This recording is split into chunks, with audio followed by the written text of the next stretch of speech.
Content creator Nuruzzaman কাফি তার নিজের বাড়িতে নিজেই আগুন লাগিয়েছে। ধানমন্ডি ৩২-এ আমি ছিলাম। বিপ্লব ঘটাই এই সরকারকে বসালাম। এই সরকার কি করলো, কি করতেছে এই সরকার? এবার বেরিয়ে এলো আসল তথ্য। দর্শক, ব্যাপক আকারে ভাইরাল হওয়া সেই ঘটনাটি কন্টেন্ট ক্রিয়েটর কাফির বাড়িতে অগ্নিসংযোগ দেয় বিক্ষুব্ধ ছাত্র জনতা।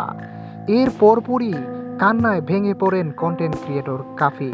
পেয়েছি যে কিভাবে আগুনের সূত্রপাত হলো, বিশেষ করে যেই জায়গা থেকে হয়েছে, যেটা আমরা ধরছি যে স্পার্কের কারণে, সেই জায়গার সেই ভিডিওটা আমরা পেয়েছি।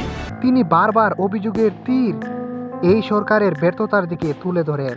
তিনি বলেন, আমার এই অবস্থার জন্য এই অন্তর্বর্তী সরকার দায়ী। তারা আমার পর্যাপ্ত পরিমাণ নিরাপত্তা দিতে ব্যর্থ হয়েছে। আমি তো এই ছাত্র আন্দোলনের বিরুদ্ধে ছিলাম না। আমি তো এই ফ্যাসিস্ট সরকারকে পদত্যাগ করাতে সামনের সারিতে ভূমিকা রেখেছিলাম। কিন্তু আমার সাথে এগুলা কেন হলো? ধানমন্ডি ৩২-এ যখন শেখ মুজিবের বাড়ি ভেঙে চুরমার করে দেয়া হচ্ছিল, ঠিক তখনও আমি সামনের সারিতে থেকে নেতৃত্ব দিয়ে যাচ্ছিলাম। আপনারা জানেন, বিগত মাসগুলোতে ছাত্র আন্দোলনের সময় আমি প্রথম সারিতে থেকেই এই আন্দোলনে ভূমিকা রেখেছিলাম। কিন্তু আমার সাথে এমন আচরণ, এটা আমি কখনো মেনে নিতে পারবো না।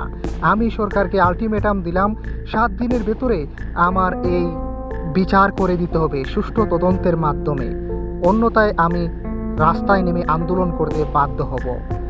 ভাই রে ভাই, এই নুরুজ্জামান কাফির বাড়িতে অগ্নিসংযোগ নিয়ে ব্যাপক তোলপাড় হচ্ছে সামাজিক যোগাযোগ মাধ্যম সহ বিভিন্ন প্ল্যাটফর্মে। অবশেষে কি হতে চলেছে এই কাফির বাড়ি কাণ্ড নিয়ে?